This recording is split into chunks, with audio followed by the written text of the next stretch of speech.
right, so tonight is a special one for me. We're joined with Steve Blaze of the rock band Lillian X, and I'll admit this is actually a little biased for me because my old band used to cover "Show a Little Love," so this music has been, a part of my life for a minute, and we're gonna dive into the legacy of Lillian X and the stories behind the music, the road that brought you here, and everything in between. So this is gonna be a cool conversation for me. Uh, Kind of deep diving in, I saw that Adam Curry was talking about Dream of a Lifetime, and it was roughly 30 years ago when it was debuted on Headbangers Ball. Which I mean, I wish that damn show was still on. I miss it. I miss the hell out of that show. You Absolutely. know. Well, it's nice to meet you. Thank you for having me on, man. I appreciate it. And Oh yeah, yeah. yeah, No, this is like a real honor to me. thank So the Adam Curry story is funny because he introduced our very first video on Headbangers Ball.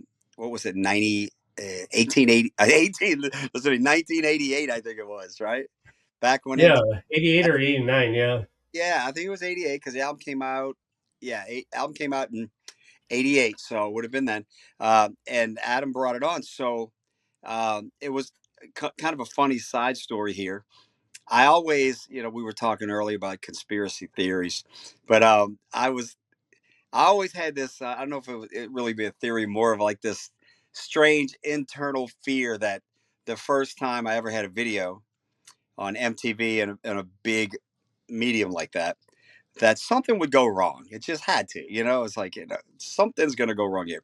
So I kid you not, he introduces the video and it's on for like 20, 25 seconds and the screen goes black. It's like as if the videotape oh my god. snapped or something like that. And it went black screen for like 5 seconds. And I was like, did I psychically force that to happen with my negativity? Or is this, I mean, is this just, I've never seen that happen to any video ever in the history of watching videos on MTV, and it happens to mine when that was a big fear of mine. So it was hilarious. So, not at the time though. So all these years later, we on the last record we did three videos, and the third one was a song called "Feelings of Absence." And one of our friends had said that hey, Adam Sandler's got a podcast, and he's on all the time, and he said, "Baby, would that be great if we could just get him to reintroduce us all these years later?" And so we emailed him, and he was the nicest guy. And he was like, "I would be honored to do it. Thank you. That's so cool." And he did the intro to "Feelings of Absence" for the last video, and that was just really, really a nice thing for him to do. And I mean, Adam's still out there doing it, and he's got a podcast, and just a really nice guy. But Yeah. it was very cool of him to do that for the last video. I was gonna say, isn't he like the Godfather of podcast? Like the Yeah, Godpast, or I forgot what it's called, but I, yeah, you're right about that. Somebody had told me something to that effect. I forgot about that. Didn't he? Yeah, he was. yeah, They call him the Godfather of podcasts. So I'm not yeah. sure how he started it, but that is I remember hearing that as well. So it's kind of cool. Between him and Sean Evans from the Hot Ones, uh, they were like my spirit animals when it comes to the podcast Nice, conversation because really don't like going through a bullet point and just hey, how's the album going? right? You know what I mean? I'd rather have a conversation with the person I have. You know, yeah, yeah. Speaking of which, I know I have a few of them, but looking back on the legacy of Lillian X, did you ever imagine the band would still be here and have this kind of impact decades later? Yeah, to be honest with you, I always knew. I know. I guess I have the knowledge of my own inner journey or whatever. I know I'll never quit. And people just like, "Hey, will you ever get to the point where you won't do this anymore?" And I'm like, "No, only if I was physically or mentally or pass away would I ever stop doing what we're doing." I just it's part of my DNA. It's the like I tell people all the time, I can't cook, I can't rebuild an engine in a car. Not very mechanically inclined, but I can play guitar and write songs. So that was my gift from God. I practiced and worked very hard every second of every day since then, and so that's what I'm put here to do, to be a dad and a husband and a friend and make music. So that element is not ever going to stop for me. So I always knew that I'll always be doing it. Um, I still feel like I'm on the rungs of the ladder climbing up still. I don't put time as a barrier into, well, you guys have been around a long time. One day nothing has to end if you don't want it to. That's the way I look at it. So um, I plan on continuing on doing this for as long as humanly possible, and beyond that, if possible. So um, I knew I'd still be doing it. Let's put it that way. Never really like know exactly uh, to what extent the impact will be on others around you, or where the actual essence will be at that 10 years from now, 15. I can't predict that. All I can do is God's going to put the path out there for me, and I try to follow the right one, and we'll see where it goes. The only thing I can promise is that I'm not going anywhere. Yeah, that's kind of what I don't know if you remember the band Venom. They're like a black metal band, Yeah, but they kind of reincarnated in the Venom Inc. And I just had Tony Dolan on, and he basically had something very similar about what you just said too. And it's cool that like these um, these bands that you would you remember in the back of your mind, like I said, we did one of your songs, and when kind of not really involved, but kind of got into the thrash metal scene too. We did a Venom song at one point, right. and it's cool to still revisit those things and find out that the fans haven't changed much. And I'm sure you have fans like that are young that are going, "Holy shit! What am I hearing here now?" And Exactly. it's something from the '80s, Well, if you think about it, I mean, once a piece of music touches you, it is, like I said, it's a part of your existence forever. That's why I can put the radio on and listen to the bridge or yacht rock or these stations of these songs from when I was a kid or teenager. And I'm not thinking, oh, is this a well put together song? Is this What's the chordal progression like? What's the changes like? I don't know about that harmony. That you don't think like that. You Music hits you in this spiritual way that's hard to describe, but it stays with you, and it allows you to have feelings and remind you of certain snapshots and videos of your lifetime. So once you have them, that's one of the greatest things to me is when I hear people like, man, they use this phrase a lot. That here's, Lillian Axe is part of the soundtrack of my life, and I was like, man, that's a can't have much of a better compliment than that. That is your music has touched people in ways, and I, over the years, we've been around 40 years, so many stories about songs and what they've done, and people getting married to songs, and people playing songs at funerals, and it's like it's a very emotional roller coaster of stories that I've heard over the years, but it just kind of solidifies the fact that you know, thank you, Lord, for giving me the opportunity to create something that makes people happy. We all have everybody has our gifts and what we give out to other people, and so I'm very thankful for that. And, you know, with, especially with like the gentleman you were talking about earlier, he's still out there, he's still doing, it's in your soul. It doesn't matter if you're, selling out Madison Square Garden 10 days in a row, or if you're playing small venues, it doesn't matter. The same impact and effect takes place with people on whatever commercial success level you are. You can be one guy playing in a room somewhere to one human being, and you can change their life with a piece of music or a lyric or something, you know. So, um, and that's always been my drive, you know. So I I'll be Yeah, around. I was gonna say what the fun fact was. Jenny McCarthy was the one that wanted us to play "Show a Little Love." I don't know if you know who she is, right? Jenny McCart. Uh, she's Yeah, yeah, she's a Playboy model, and she's also married to one of the Wahlbergs. yeah. She's on The Voice or something. Which A judge for yeah, that. yeah, Oh, okay. yeah, which is wild because I just thought about it, and I'm like, oh my god, I remember being in that storage unit across the street from her family's house, Right. and she came over to listen to our band, and she goes, "You got to play this song. It's this band Lillian Axe, and it's Show a Little Love." Oh, that's cool. And we started here. Yeah, she brought the tape over, and we're like, Well, "Oh, okay, we'll do that." You know, like, isn't that cool? of course, yeah, and wildly different story about her now. Back then she was like a little nerd. Right.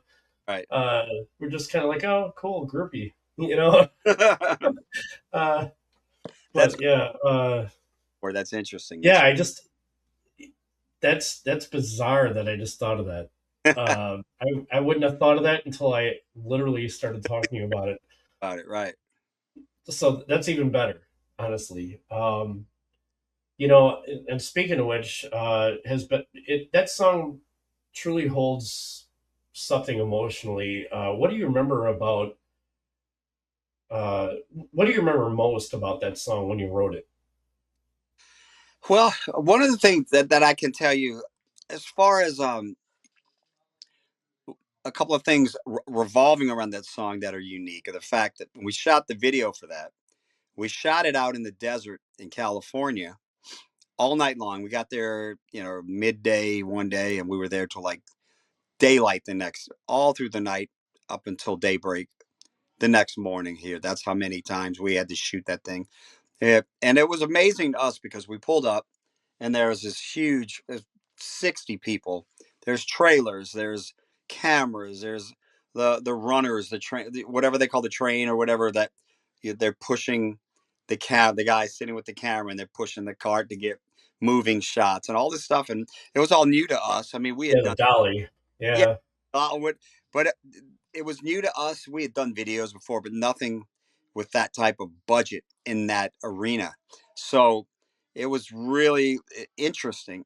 So we shot this video and they spent a lot of money. I think it was like, at the time, it was a lot. It was like 80 grand or something to do the video.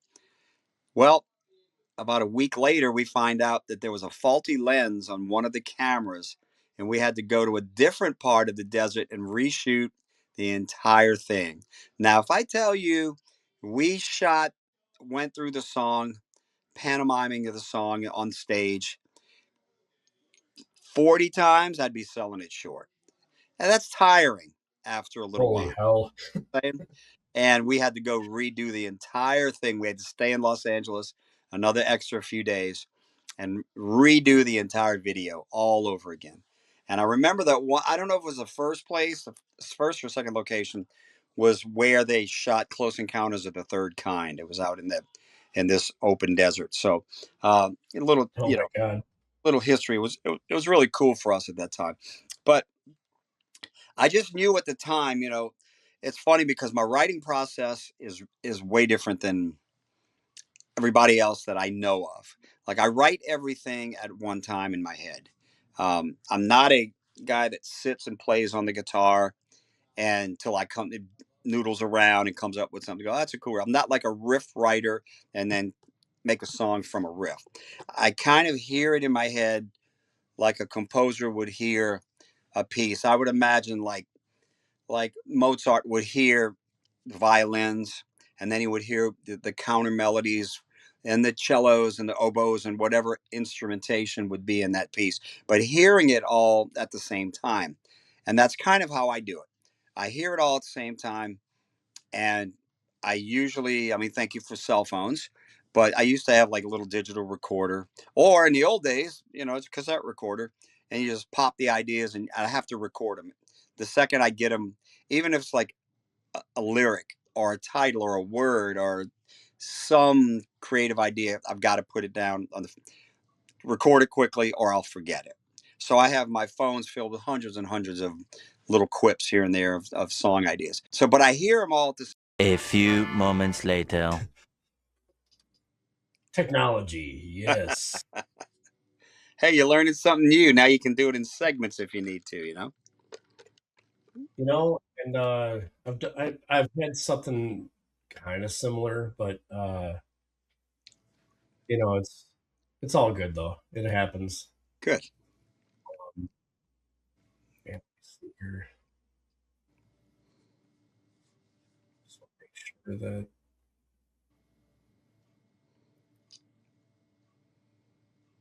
cool. Um, but yeah, all right. So we'll have to clip that and make it fit and do all the cool shit. All right. Uh, yeah, no worries though. Um, but yeah, so again, looking back, like I said, we did a cover of "Show a Little Love." Um, what is it like hearing younger bands carrying on your music? I mean, it's obviously a great honor. One of the coolest things about hearing other artists do our songs, if you go to YouTube and just search around, there are so many videos of people doing our songs. And it's not always like a straight up band, like at a gig doing a cover of Misery or, True Believer or something like that. There's like this classical guitar player that took two of my instrumentals and and play them in a classical format on his guitar, and it was freaking beautiful. And then there's this like these couples that sing and play, the guys playing guitar. I mean, there's tons of them, like hundreds, and I just keep looking, and guys sitting in their thing and they're playing like, Nobody Knows or The Day I Met You, or just like playing in their bedroom and singing. And then there's like a Czechoslovakian band doing one of our ballads called No Problem, which is just guitars and vocals. And they're doing it like with the whole band and doing a lead in the middle of it. So it's just crazy. But it's such an honor, when people, I mean, when you see your music being performed in any capacity outside of us, of the band, it's a great honor. Like there's a video of the Chinese ballet doing a ballet piece to Ghost of Winter in China, and I'm like, oh my god, I couldn't believe this. I'm seeing this. So a lot of times I will do deep dives into YouTube and find these videos, and you'll see these different versions and people covering your songs like that. And I mean, there's a few people that have done covers on their albums and stuff, and I'm highly honored when that happens.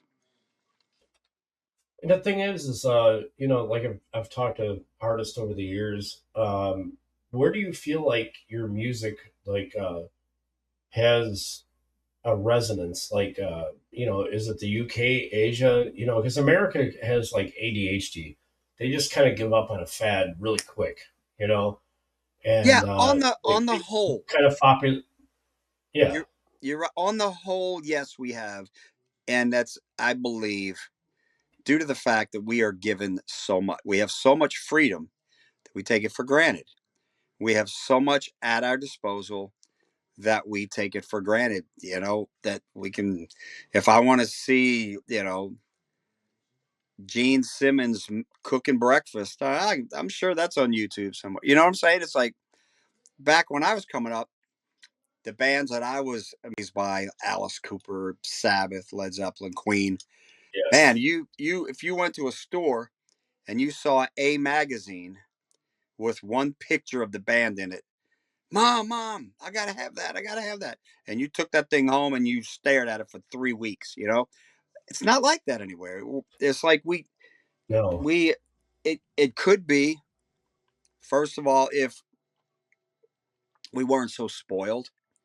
And I don't know necessarily that music hits people of different cultures differently as far as how it hits them emotionally, but it can have, uh, due to different backgrounds and different life experiences, different things in individuals that trigger off those emotions.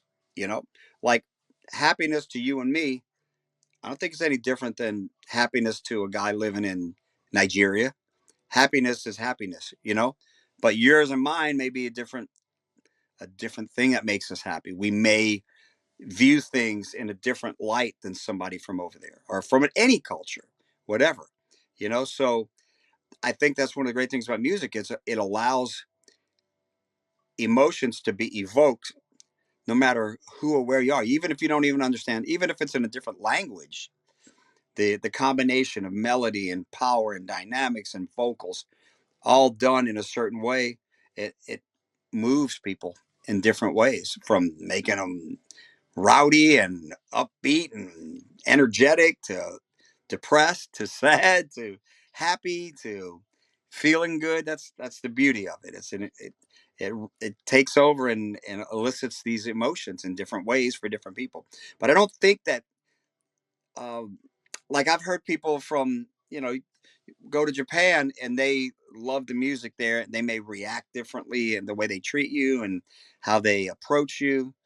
But those people that are moved by the music there are moved the same way somebody from over here might be, who might treat us a different way. It might have a different dynamic in when they see you or meet you or how they approach you. So, but I think music I think it's kind of a universal thing, as far as like when it Yeah, hits that completely. emotion. Yeah, and the thing is, which actually the next question kind of follows along with that. Your music's always had melody, heaviness, and emotion. How important was storytelling in your songwriting process? Well, I don't think in some instances, after so many records, I'd have to go back and kind of look. There's some songs that are, maybe some stories or have a linear progression in the song about an event happening or whatnot. Um, like, we have a song called, uh, uh, "Blood Raining Down on Her Wings" on "Sad Day on Planet Earth" album, and it's about a gifted child that nobody understood, and she couldn't relate to anybody else, so she winds up basically, flying away one day. It's a story, but it goes through how people. It was almost like a Frankenstein story.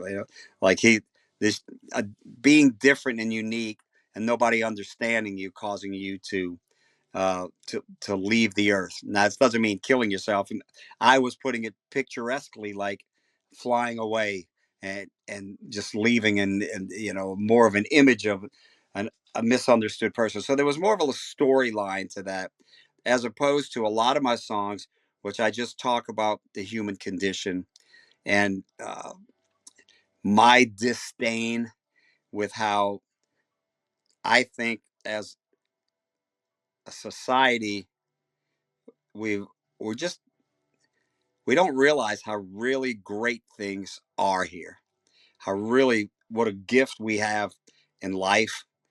And it's one of those things I think that has kind of driven me, maybe in the last three-quarters of my lyrical endeavors, more about the human condition more than anything, about hatred and love, and, uh, what happens if you don't follow the right path, how there's so much spiritual warfare going on our planet right now, and it frustrates me because it doesn't have to be like this, because it's real simple. We start learning. I mean, I look at all the things that are going on, so much hatred, even in our own country, against each other. When you boils down to it, it's about you want to solve problems.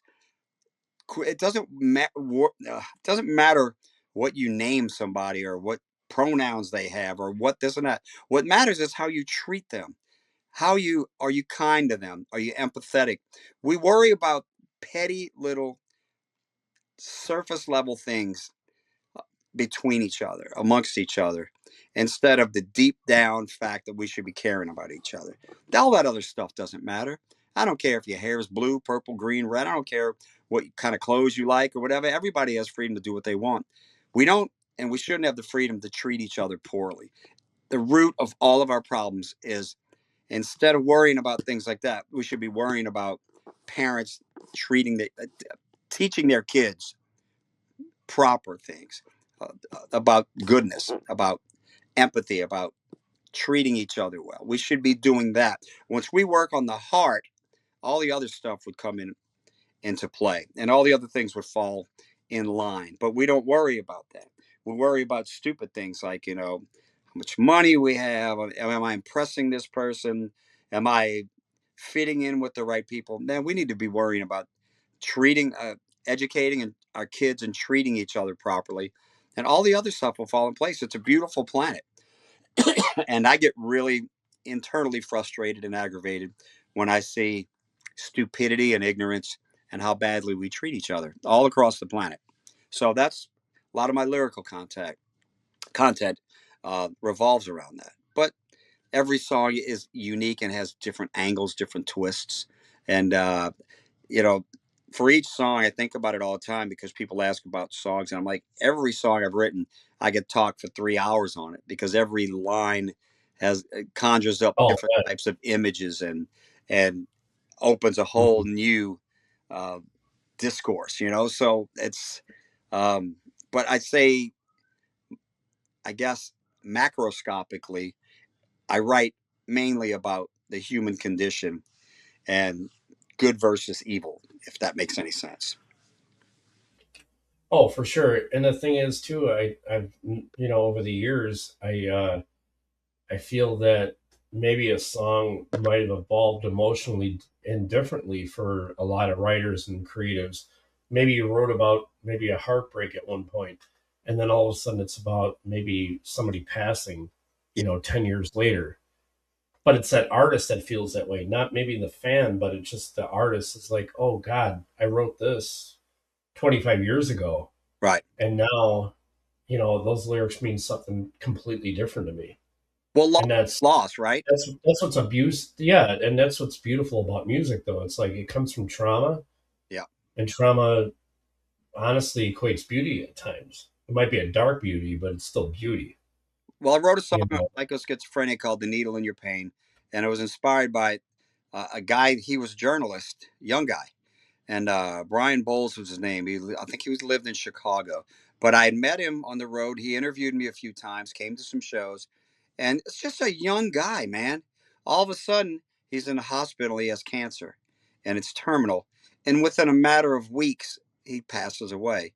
And I'm on the phone with him like the day before he dies, and it was just, And I'm like, I'm like 28 years old, and I'm just kind of just, I don't even know how to you know make heads or tails out of this. I don't know I perceive that. Yeah, how to deal right. with that.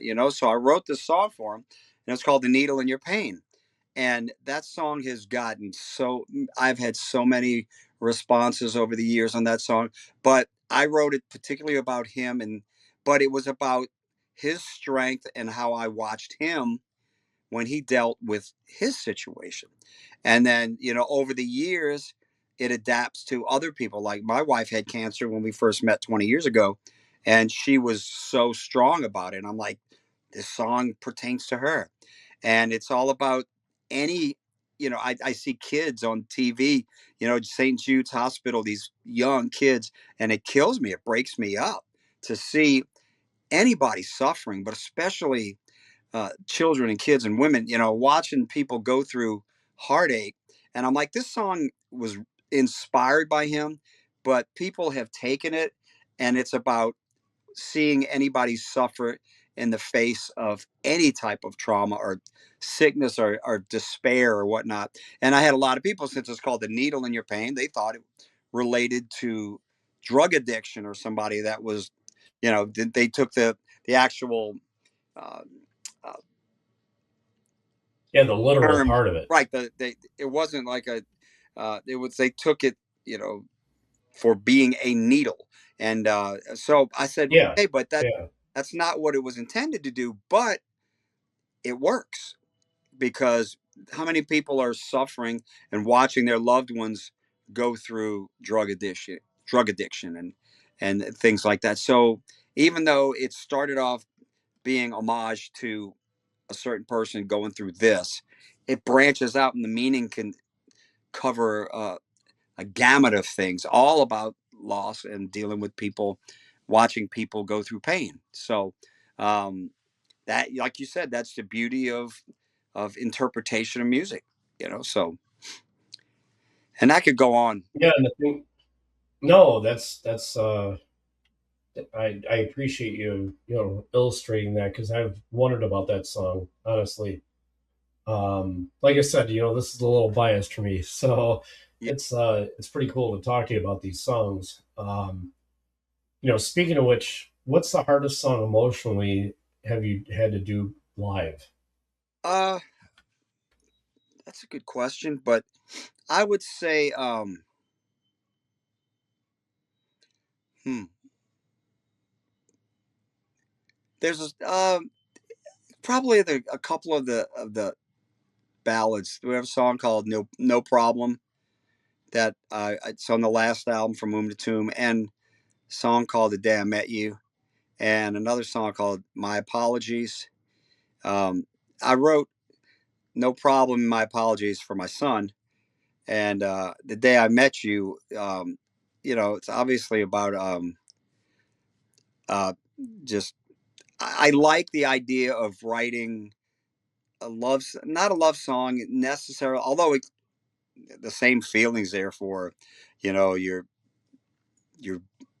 spouse or your boyfriend or your girlfriend or the love of your life, but the same kind of emotion as for your child. And I have a daughter and who's older, and my son who's just turned 17, and he is the apple of my eye. I mean, he and I are so close. I love this kid more. I cut my arm off with a butter knife if it saved him. Um, and I write when he was little. I would go and sit in his room, and I would watch him sleep, and I'd come up with musical ideas. Matter of fact, one of my next projects is a children's lullaby album, and I just I wrote I wrote the song "My Apologies" in one of those times and stuff. And I wrote "No Problem" about him. But it's also about, like the video we just did for that, it has a montage of pictures of loved ones of my bandmates and me who passed away. We did a montage. So it's about it's about dealing with loss, but about never leaving that person, or that person never leaving you, no matter how many miles away you are, or what, my personal beliefs that one day we're all going to be together. That's my Christian belief, and I stick to it strong, and that's what I pray for all the time.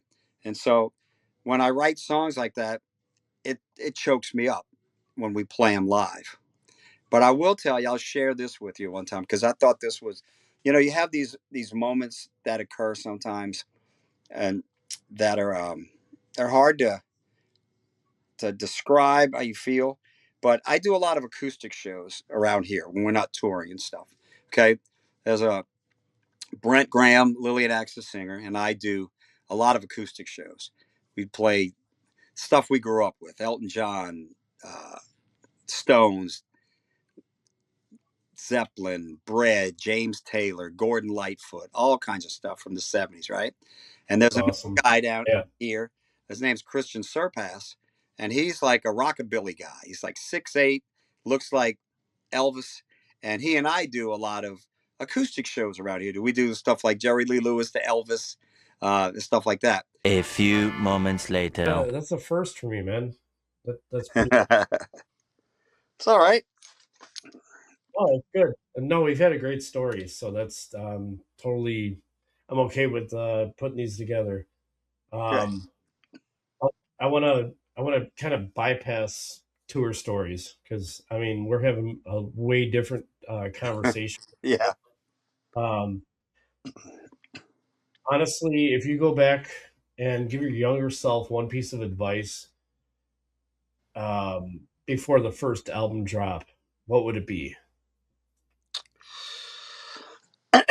It's a good question, and I've said this before too. It's like if I had to go back and make the same decisions with the same amount of knowledge, I would make the same decisions again. Because at the time I thought that I was doing the best. Like I never did anything for knowing that I was doing the wrong decision, but I had a selfish motive or anything like that. I think probably if I had to go back, I would be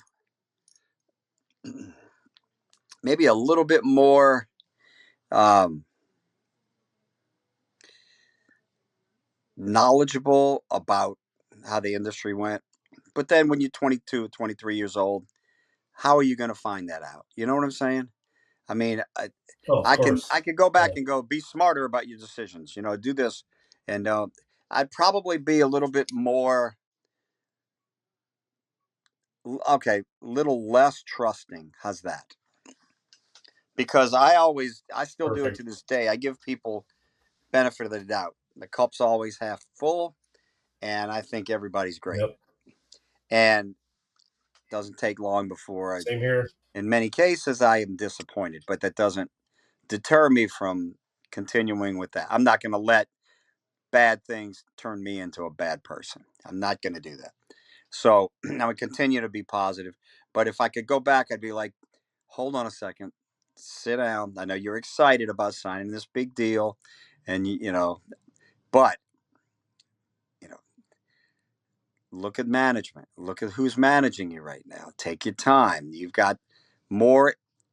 I guess I had more hands dealt in my favor than I realized. If I hadn't have been so trusting of other people in the industry, things may have gone a little bit different way because there's a billion great bands out there. There's a billion great bands that never got their due, and there's a lot of them that got their due that maybe didn't even work half as hard as a lot of other bands do. But that's just the way it is. You just all you can do is your best, and so learning more and being more persistent. The good part about it is through all ups and I've had 10 record deals. I've been have ups, downs, up, downs. I'm like a roller coaster in my career, right? But I love it and it's part of me. And so that's why even when things are difficult, I still know that's where I need to be.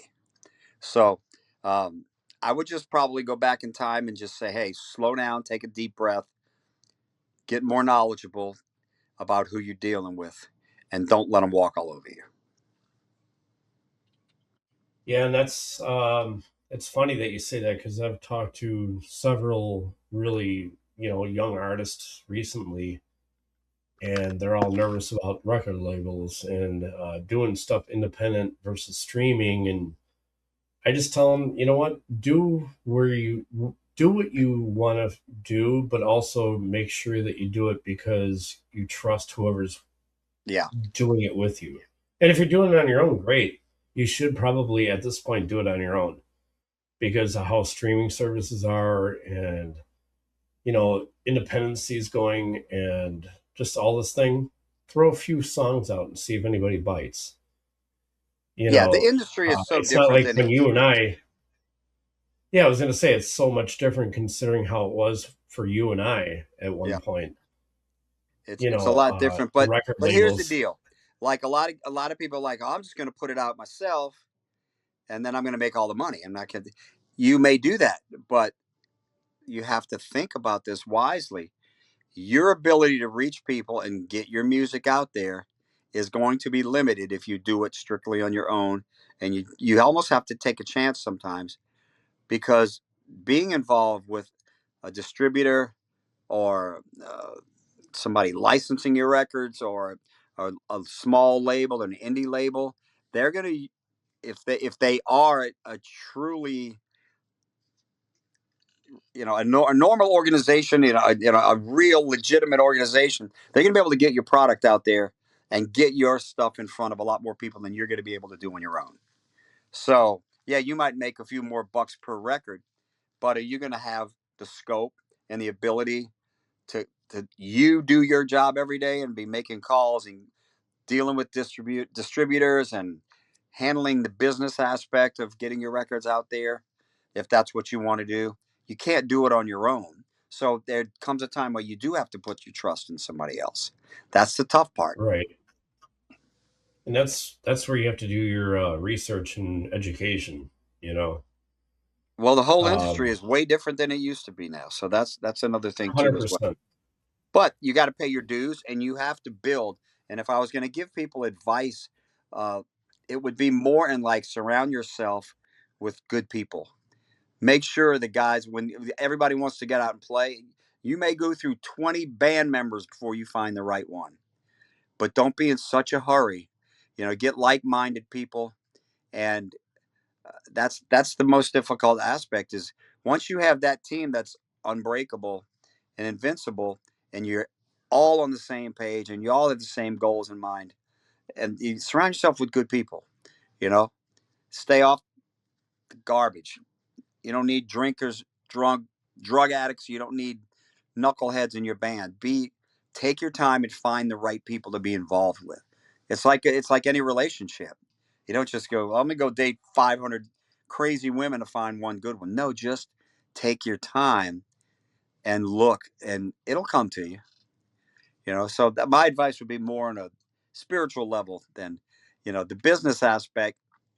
I hate to say it, Yeah. but it's almost like a rite of passage to get screwed over a couple of times, you know. But Let me tell you, when you said the 500 crazy people, I'm like, I think I was 498.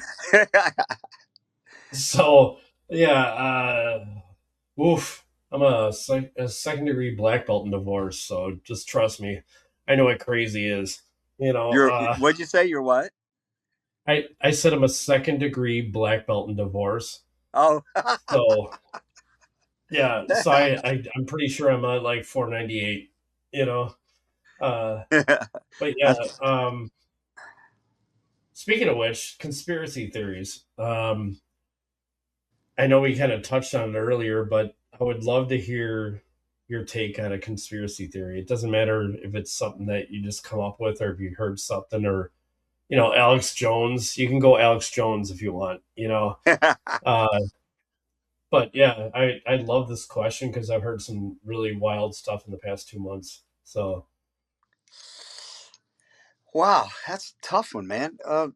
Let me think about that a second. Give me one of yours. What's your weirdest one? um, AI. Okay. That's my conspiracy theory. AI is wild. Um, I kind of feel like it's taken away from creativity, but it's also giving back to creativity. So it's like a weird rubber band. And I can't put my mind, I can't wrap my mind around it. I've used it a few times, which we'll dive into that in a minute, because of the roast. But um, ChatGPT it's incredible for if you're kind of like in a mental block and you're trying to write something a little more, you know, maybe not heartfelt, but maybe you have to clean it up a little bit, like babble and stuff like that. That's great. But if you're gonna say, "Oh, write this," and then have it do the whole thing and then you send it out, Yeah. I think that's a little strange, and I feel like Skynet's involved at that point. you know, uh, like Terminator. We're Right. waiting Right. for like Right. all the robots and everything to get involved. So See what I feel like on that subject. It's just like a quicker Google search. I mean, think about it. When you're trying to find information on something, now there's a difference between using it for information seeking and like, hey, pull this up or I need a phone number for this or whatever. That it's just amazing how quickly I mean, it's just mind boggling. But to use it to, hey, I want to write a song about, eating a chicken. The next thing you know is that this wonderful, eloquent thing, and you pass it off on your own. That's that's the disturbing aspect.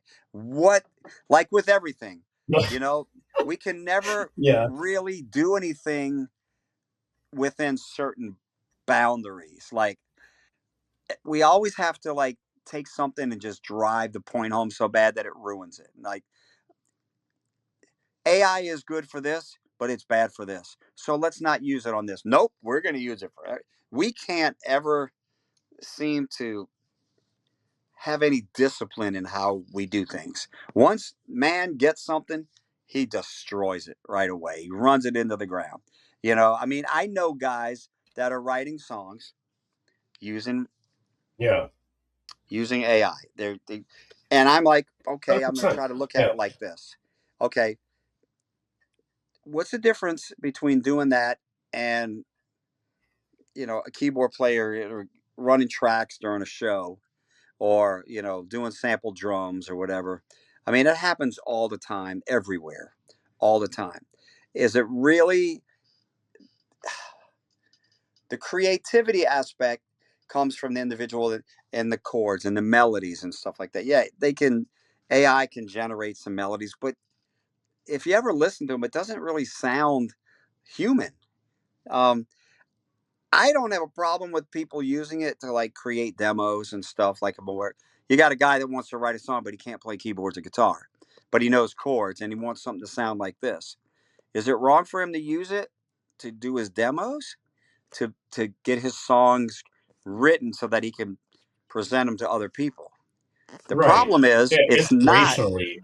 inspiration, right? But the problem is that you have people that will take that, finesse it, make it sound great, and put out this wonderful, great sounding stuff and they don't even know how to play one chord on a guitar. That's the problem. You know, how do you separate the computer from the humanity? And that's the thing. It's another one of those dilemmas that are we able to utilize it in certain confines that aren't abusive? No, we're going to abuse everything. It's like drinking. Can drinking It's okay if you have a couple of drinks, but no, I got to go Right. full out. I got to have 10. What happens then? Then everything goes to hell. You know, Yeah. are we able to use AI for certain things that are creatively okay and are helpful? Or are we going to just run it into the dirt and now everybody's going to be putting out AI albums? Um, I don't know if there's a conspiracy theory like it's being run by somebody, to try to destroy mankind or whatnot. I think we just always trying to find things make life easier and quicker and faster, and we start Right. losing the the actual beauty of something being simplistic and wholesome. Let's make it so quick. And I'm, Uh, and that's kind of why I lean on this Chat GPT roast thing, because it's just, it's kind of a parody on the realistic part of roasting someone. And it's difficult to have something, you know to go back and deep dive right, on someone like this. right. I know. I I know a little bit about you, but just enough to where I might be able to write enough for like a stand up 5 minutes. Right, right. I do stand up also, so Oh, it's do like, you? Excellent. yeah, yeah, I love it. I love it. It's like a spirit animal to me. Nice. So, but that's kind of the reason why I do this too, because it kind of allows me to not really have to think so much about it, but it's fun because everybody's very receptive to it, and I want to dive into that also, because the Right. conspiracy theory thing is great. Which you brought up a good point about the AI thing, and I think we kind of agree on the fact that you know um, I think creativity is lost at a certain point. Yeah. It's great for inspirational pieces. Like if you're like, oh, you know what, I have this idea. Here's my lyrics. I need to have it sound like this. Right. But if you're going to write an entire thing, all creativity is lost. That's Right. conspiracy. Yeah. You know, that's not even a theory. That's like reality. No, You know, and it also goes down to, if you take, let's take certain eras of music. Like, to me, the greatest era of music was the 70s. There was just, it was because oh, 100%. it was the songwriter era. It was about the songs. It wasn't about, I mean, look at the artists out at that time. The number one song in 1972 was Don McLean's American Pie. Guy, you wouldn't recognize Don McLean at the height of his popularity if he walked down the street right in front of you with a sign around his neck saying, "I'm Don McLean." But he had the biggest song, American Pie, in the country, number one song. It wasn't about all the other stuff, it was about the songs. And I think that's what we've lost. And in that, we've lost the ability to have great superstars, like really amazing artists like we had at that time. Um, and a lot of it's because of things have become so mechanicalized, and I wish I could, if I could get everybody the fan base to realize that, it would be okay. The problem is that we've turned ourselves into a country that wants a quick fix. I want it now. I want it quick. I want it there. I want my drive-through hamburger right now. You know what I'm saying? I don't care if it's crap or if it's the size of a nickel. I need it right this second. So, you know, Right. the consumer has a lot to do with it too, because quite honestly, it's kind of easy to tell if something's real or not in the musical realm. You know Right. what I'm saying? So, but Yeah. what if that's something that? What if crappy music is something that is appreciated by the public? That's another thing too. There are a lot of people that don't I care mean, if it's good or I've bad. heard, If it's just fits what they need for that minute or so. You and I we're yeah, artists, and we create and we write, so it means a lot to us. yeah, Um, right. so there's a huge public out there that could give a crap. They're gonna buy what's the top 40 songs. They don't care. They'll listen to "Sweet Child of Mine" 20 times a day because it works for them or whatever. you know, Yeah, and the thing it's is like a lot of it has to do with the fact that they look at TikTok and go, "Oh, that has 10 million views. right. That's what we need to listen to." No, you should actually listen to it. Doesn't Yeah, matter like how many ticks they have. exactly. Yeah, we just had a conversation a couple of episodes ago about that. And it's sad because like trauma, when you have trauma, you can write something beautiful, as I said earlier, but then people don't really realize that at that point. Like if it has 10 million views, Right, that's beauty. right. And yeah, not really. Not really. Like it still has some darkness to it. You should actually listen to it and get it here and here, you And it know. all goes down to, Not like I said before, uh, the education. I teach my kid that, hey, man, you don't have to do what everybody else is doing. Don't worry about what everybody else is. Do what makes you happy, what's good for you. Find the beauty in things that you like, not just because some other kids say you got to do it. I mean, it's like my kid's all in. He loves anime. He's got me into anime, so he loves that. And all of his friends, his baseball friends and all, they all we he works out for baseball every day, and they're playing like this vulgar hip hop music while they're out oh in the my god. do it, and it's terrible. And these are teenage kids, and they Yeah. have absolutely zero in common with these artists, and it's like the worst crap I've ever heard in my life. But they're listening to it because that's what it's a lot of views and TikTok, and this is what is popular and this and that. And I'm teaching my son's son. No, it isn't. It's terrible. You go find what's good and what moves you, and then he does. It's down to educating our kids, and that goes from Yeah. parents, that goes from teachers, college Hmm. professors, high school teachers, elementary school teachers. My wife's a teacher. She teaches college, and those are her. She has a very moral background, and um, she's a great teacher because she's empathetic towards these kids. These kids are getting fed crap all over the place, man. from the time they're in kindergarten up and through college, man. And that's where I always go back to. You want to change the world, you want to change society, change the parents, change the adults, change the mindset, change how we educate our kids, and then everything will change around it. You know, it's We can't be a repetition of history. You know what I mean? oh Like if something isn't working, fix it. yeah, You know. we're too And selfish. it's funny because I look at the shirt, I look at your shirt, and I was thinking like that has to be something that your son gave you. This is I'm a big anime fan, so we watch a Oh, bunch of it, gotcha. and it's this is Jujutsu Kaisen, which is my favorite anime, and the Oh main yeah, two yeah, yeah, yeah. characters, Gojo and Gato. So as a matter of fact, like my whole office and everything is like I got the figurines, I got the I'm turning into a huge fan of anime, and there's a beauty to it. It's it, these cartoons that I was like I used to be the original anime was what Speed Racer back in the day, but I Yes. Yep. it's like it's I like it so much because it's got a different kind of whole is some of it's a little risque here and there, but not by any means like anything Yeah. like what you see here Yeah, now on not South Kente Park. or anything. Yeah. Yeah, Yeah. but it's about friendship and power and tradition and loyalty and stuff like that in a lot of these, and I really enjoy that. So he's got me. We watch about 10 different animes right now. So that's where the shirt came from.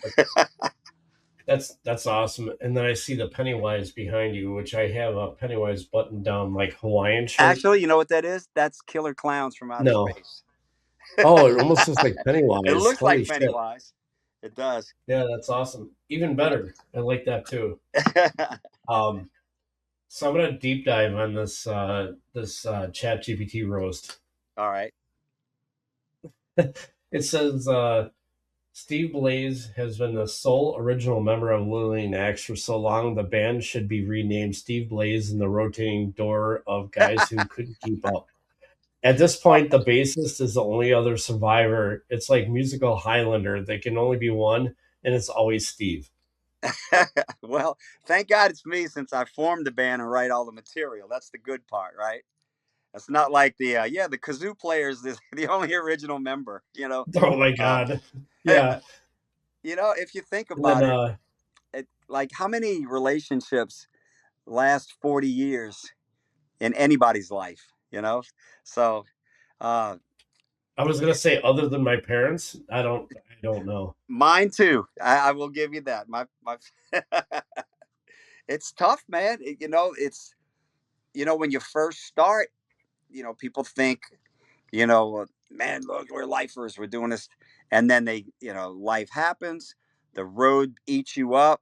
People don't want to travel anymore. They don't want to do it. They want to get out. They want to have family and kids.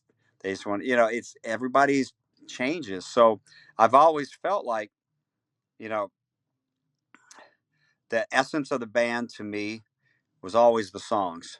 As long as their new stuff is being written and it keeps the journey going, I'm going to keep the band going. I mean, I would love more than anything to say that it was the same original guys from day one up until now. But you know, what are you going to do?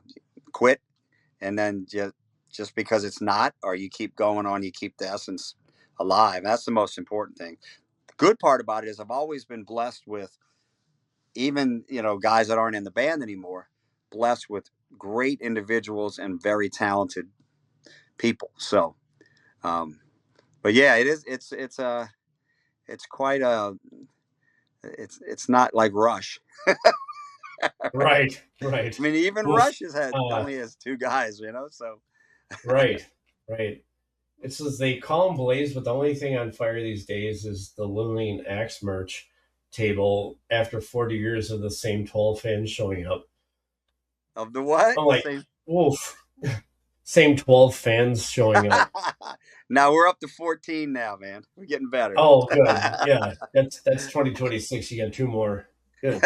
Uh, and then it says Steve's real name is Nunemacher, right? Nunemacher. Yeah. Yeah, and it says, yeah, even his parents knew he was destined to make axes that nobody buys. That's awesome. These are wild, dude. I don't know. I apologize if anything's ever insulting, but these are Oh, dude, I trust bananas. me. I think it's Yeah. funny. I have no idea. That, that Uh, yeah, then it says this man's been in the game since the early 80s and still has the same hair. Bro's not aging. He's just preserved in Aquanet like a glam metal mosquito in amber. that's good. But to be honest with you, I can honestly say I couldn't grow facial hair till I was 30, and since Isn't it then, wild? I know that's crazy. Because my son's Ditto. 17, This, and he's I and he's would got to never be shave. able to do it. He's got to shave every day, and he's only 17. And I Oh mean, my I was, gosh. but ever since what was it, like psycho schizophrenia days, I've had this ever since then. Never shaved it off. So, and I Can I haven't tell you what used it is? Aquanet since 1989. I can honestly say that. Can I tell you what it is? It's Yeah. stress. This all comes in because of stress. It comes out of here and it's here. There you. By the Hey, time you're 70, it's in your ass. did you ever go big like Grizzly Adams with it? Yes. I Yeah. did too. I about 4 years ago, I let it go, and it was out to here. I mean, I was like full on Grizzly, man, and I got so many women were mad at me because I'm like, why do you care if I have a big beard or not? What does it? How does that affect your life? And they were like, you look stupid. And that. I'm like, you live in You're Illinois and sitting you there worry like this about with a that. bunch of pencils. You know what I mean? Yeah, but Like, just shut up, you know? Uh, uh, oh, God. He also has a paranormal investigation, or I'm sorry, he's also a paranormal investigator now. Of course he is. When your music career is haunted by the ghosts of 1989, you might as well chase real ghosts for side cash. that's good. I like that one. That's funny. That one's weird. Yeah, Yeah. it is kind of weird. Uh, yeah. Yeah, because I looked into that and it said keep these in the holster next time he's signing autographs for three dudes who still own Love and War on cassette. Burn appropriately. You know what? What now? Who comes up with those? Those are Chat GPT. That's all Chat GPT. Okay, Yeah. well now that is an argument for how lame Chat GPT really can be. I Because there's 100%. Yeah. I could be really roasted a lot worse than that. I mean, think Oh about it. God, yeah. They roasted me on the fact that I'm still playing music, so that makes me old, and because I have long hair still. So if that's the best you got on me, I don't have any. That's I why I like haven't been doing in. these. I haven't been on jail in jail, right? And no, I don't have any uh, mistresses around the world. I haven't killed anybody. I haven't stolen money from anybody. That's all they got on me is I have long hair and I'm Yeah. still playing music I after all these know. years, and I should give it up. Yeah. And the one they say that they inducted him into the Louisiana Music Hall of Fame. Congrats, Steve. You're now the officially the greatest musician in the state full of people who mostly listen to jazz and bounce music. Talk about damning with faint praise. Okay, all right. Well, I have a few things in there. That one's Elvis is kind in of there. silly. Jerry Lee Lewis is Yeah. in there. Little Richard is Yeah. in there. So it's like that's what I'm saying. Yeah. You and I are talking about Chat GPT. I How love it. it's funny, but it's full of flaws, right? So take it for what you can get out of it, I and know. and never, don't worry about it. It's going to eat itself, and just take advantage of That's what you can get out of it. But hey, I've been inducted in twice, so nobody else has been, not that's even Elvis. So I right. No, but that's what's cool about it though is we kind of debunked the conspiracy theory that we already talked about. exactly. I love it. Mythbusters ain't got shit on us right now. That's it, You man. know? Yeah. I love it. I love That's it. funny, man. Um before I don't understand. This thing's going on 30 minutes. Yeah, it's Like, working now. you know what I think it is the Chat GPT freaking That's what it conspiracy is. theory. Now they want to hear us. Yep. Nah, they They didn't start want to hear talking the real about them. shit. You know? Yeah. What are they saying about us? What are they saying about us? Yeah. Yeah. But nonetheless, man, I swear to God, it was very cool to have you on. Oh, Like, I appreciate it, uh, man. yeah, yeah, it was a little self indulgent, honestly. Like I told you, with the idea of playing one of your songs back in I want to say 1993. I want to say, Yeah, that's cool, uh, man. yeah, which is funny because I just talked to Rick and one of the other guys that was in the band back then, Right. and I said I'm having you on, and they're like, "What the fuck, really?" And I said, "Yeah, yeah, it's kind of wild, you know." That's funny, man. You know, of course they have like 11 children, you Right, know. right. Hey, man, Yeah, that's a good thing, brother. But yeah, man. I mean, yeah, yeah. we're still out. We have a new record coming out. We just signed a new deal with Brave Words Records, and our whole catalog's out there. As a matter of fact, I'm working like this week. We're working on getting the first two albums back, but our whole catalog's out there. This will be our 11th studio record and our 18th release. So um, it comes out in October, and then we'll be doing. I mean, we toured a lot last year, but we didn't. We do it smart. I'm not gonna. I don't have to go beat up clubs anymore. We go out on good tours, do good shows, and what's smart, and keep putting out records, putting out new albums. That's the most important thing. The new album's called The 10 Commandments, and I so happy with it. The last album was, to me, I said, after it came out, I said, man, I could, if I passed away tomorrow, I would feel like I was at my peak right there. And then we did this record. I'm like, well, okay, no, this is the peak above the peak. So um, the band's great. Everybody's strong. Everybody's doing really well, and very happy. We shoot a new video for the first song, and it'll be finished in about a month, and then 3 or 4 months for the label to do setup, and it'll come out in October, and then we'll start doing shows. See what happens. That's awesome. At the end, like I said, give all the socials. Yeah. You already kind of gave us what's coming up, but also whatever your most intrusive thought is. What do you mean exactly?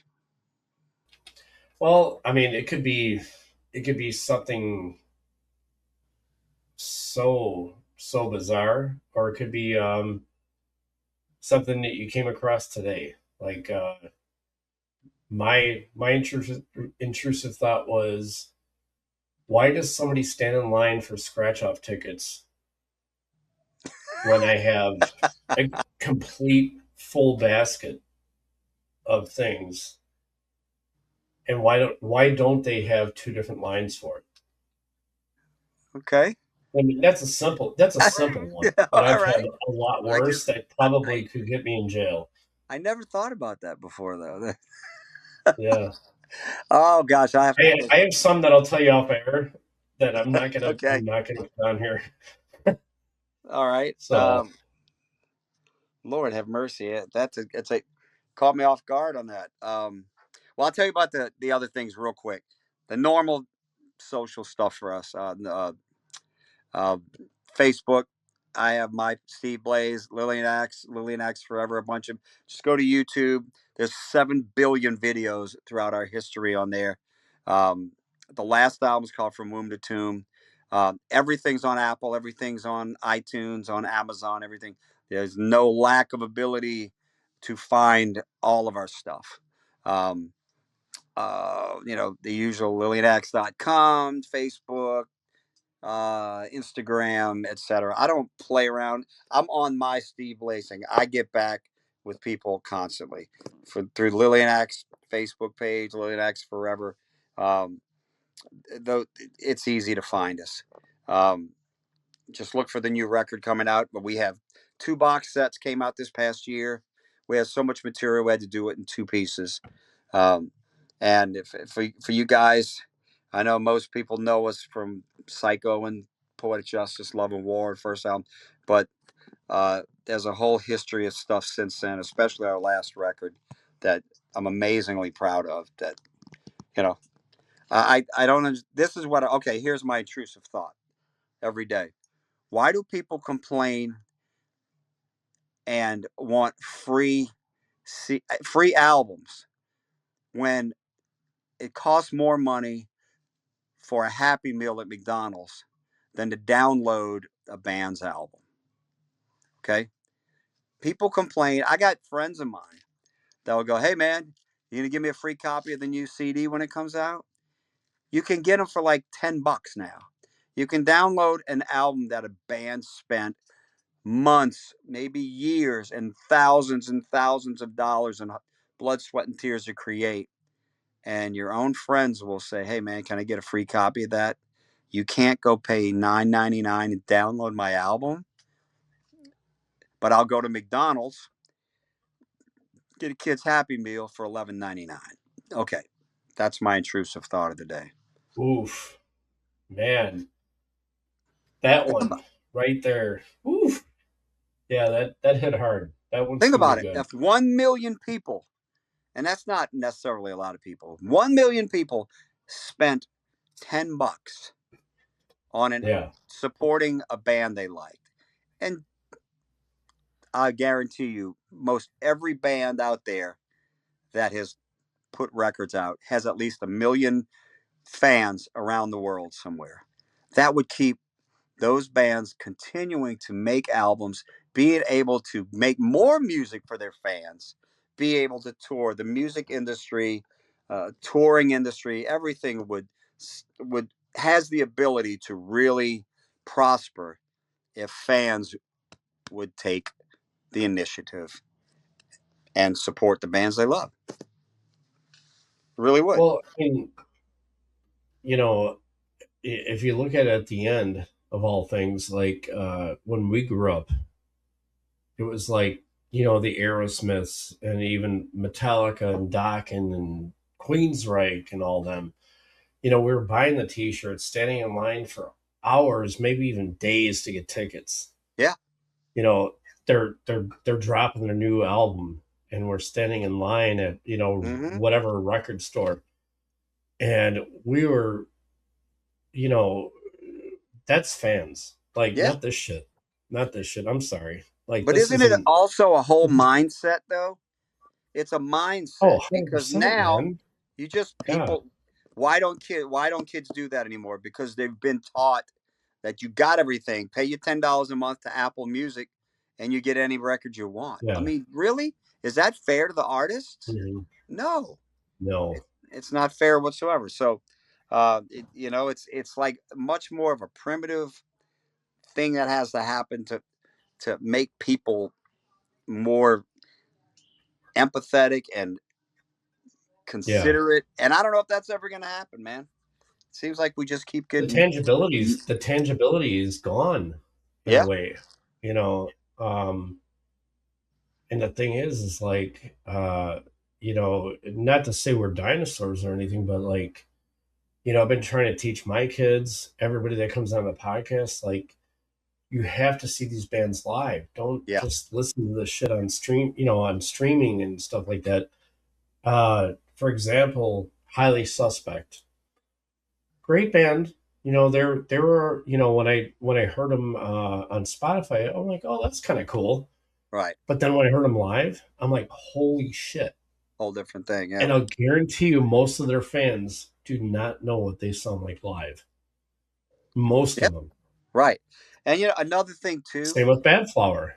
You know, Another thing that I've noticed a lot, and there's, and I'm not going to say any names, but there are people with radio shows and podcasts, etc., that mm, are mm, more that spend more time instead of inflating and building up bands, talk about, well, just those bands, those aren't doing anything anymore. Those just, they're totally instead of building up the hard rock scene and the hard rock family and fans and friends, they're busy worried about trying to show how much they know about the industry and how look how smart I am. I know about this. Man, if I had uh, the ability to a huge radio show, I would be like, man, let me tell you about this band and this band. I'd be so upbeat about it instead of trying to like make myself look good because I know, who played on the first Kiss album. I mean, that's those kind of things. There's no camaraderie, it seems like anymore. Like, Hundred and it percent. goes, look, today I was, you know, whether or not it I don't know why I keep looking at it, but I look at like Yahoo News and they Mhm. must have no creativity anywhere because they come up with the stupidest stories. And one of them was 12 rock bands that should have retired a long time ago. And it Mm. was, Mm. listen who's on the list: Guns N' Roses, Motley Crue, Scorpions, um, Def Leppard, all bands that are like selling out arenas right now. The biggest rock bands commercially in the world. And this stupid article is going to sit there and say that Oh, they should. Well, Metallica was on the list. Metallica oh yeah, because that makes sells sense. out stadiums, but they should retire now because some stupid moron thinks that, oh well, they're older now. They should. Why the hell should they retire now when they sell out stadiums and people are happy listening to their music? That's what I'm talking about. That's the idiocy Well, of it's kind the of funny that you say that because I saw something about James Hetfield and some uh, millennial that was like, "Shut up, you 50-year-old man or 60-year-old man." And what he said back to her was so profound, and it wasn't even like insulting back to her, but it was like, it was just basically like, "Yeah, I'm doing better than you," you yeah. know, and the bands that you said, I saw Guns N' Roses. I want to say like 3 or 4 years ago at Soldier Field in Chicago. Phenomenal, Yeah. phenomenal. It's like, There's no reason why they should quit.